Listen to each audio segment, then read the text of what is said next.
What's happening, everybody? Jeff Lightsy Jr. here with the Ball Sports Network. Thank you guys for the continued support. Continue to hit the like, share, subscribe, and the notification bells. I upload videos every single day. Now, Giannis has won back-to-back MVPs. It's been made official. He's only the third player to ever win MVP and Defensive Player of the Year in the same year. He's him and Michael Jordan, the only two players to ever win two MVP awards and a Defensive Player of the Year award. He's only, I think, like the seventh player to ever win multiple MVPs or back-to-back MVPs before the age of 25. All these accomplishments, all this, woo, yeah, hip, hip, hooray, woo, amazing. He had I think he had the best, player efficiency rating, PER, in the history of the league. People were saying LeBron should have won it. I mean, I'm a LeBron guy, but Giannis averaged more points, more rebounds, shot a higher field goal percentage, and his team won more games. So Giannis is a well-deserved player to win, and it's a regular season award. MVP, whatever. So whether you think MVP should take into account the playoffs, Michael Jordan would have at least 6. He only has 5. If that was the case, LeBron would have more. That's a debate for another time. The thing is now with Giannis, this MVP to me puts even more pressure for him to leave Milwaukee than to stay. Because here's the thing, from now on, moving forward, we will not judge Giannis by no more MVPs, no more 60-win seasons, no more, leading the team with 30-point games and 30 and 15 games with 4 blocks and stuff. We don't care about that anymore. From now on, with multiple MVPs, the guys with multiple MVPs, they always go to the Hall of Fame. So now you're a surefire Hall of Famer. So now, from now on, we're only judging you on rings because you got the MVP awards. We know how great you are in the regular season. But if you don't win any rings, or even if you get to the finals and lose, it's like, how good are you?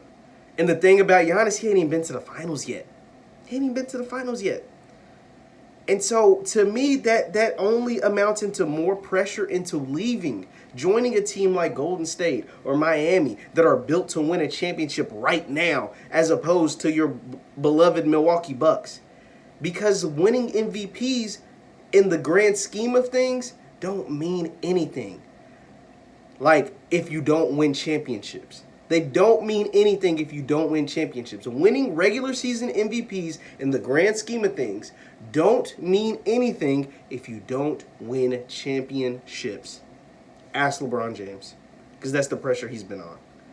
That's the pressure that's been on him. That's the pressure that was on him. Ask Michael Jordan, because before, when he was winning a bunch and doing all these things and spectacular things, when he wasn't winning championships, people was on him.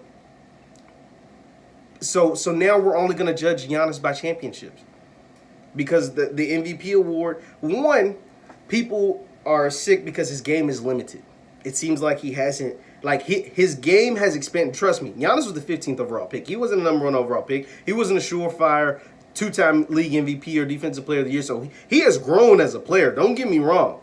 Do not get me wrong. This man has exploded onto the scene at the NBA level. He is an amazing player. But the fact that his game is limited, he's like an old school center almost, just crazy athletic, like an athletic old school center. And he can't shoot, people are going to poke at you. Because guess what? In 2020, the NBA is all about shooting. That's why the Denver Nuggets are in the Western Conference Finals. Because they got some guys that can shoot and they can put the ball in the basket. That's why the Golden State Warriors were a dynasty. Because they were the best shooting team we've ever seen in our lives. That's why. So in 2020, the NBA is all about shooting. And the fact that Giannis can't shoot, people hold that against him, no matter how great of a player he is. And the fact that they're getting beat by 4 seeds, like the Miami Heat, people are holding that against them. You can't get beat in the second round by a 4 seed. I'm sorry. Not when you're the 2-time MVP. Not when you're back-to-back MVP and Defensive Player of the Year.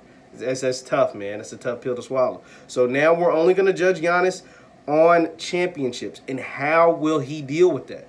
Will he deal with that pressure and just don't care about it and just continue to lose in Milwaukee? Or will he decide, hey, man, I can't win any championships here in Milwaukee. It's time to take my talents elsewhere to try to get those rings, to try to cement my legacy as one of the best players this NBA has ever seen. We'll just have to wait and see what he decides. But now I think with this second MVP, all it does is put more pressure on him to get out of Milwaukee. There's nothing they can do to make, for me, there's nothing they can do to make his team get over the hump. Because guess what? Next year, Kevin Durant comes to the East. Next year, Kevin Durant and Kyrie Irving are back. They'll be in the East.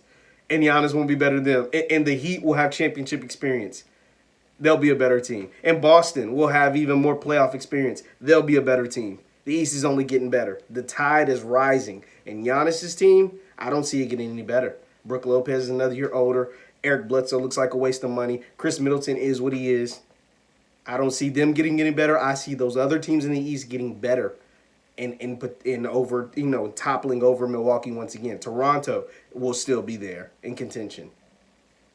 I don't know, man. The second MVP, I don't know if it was a blessing or a curse, because to me it sounds like it was a curse. Once again, my name is Jeff Lightsy Jr. with the Ball Sports Network. Thank you guys for the continued support, and I'll see you next time.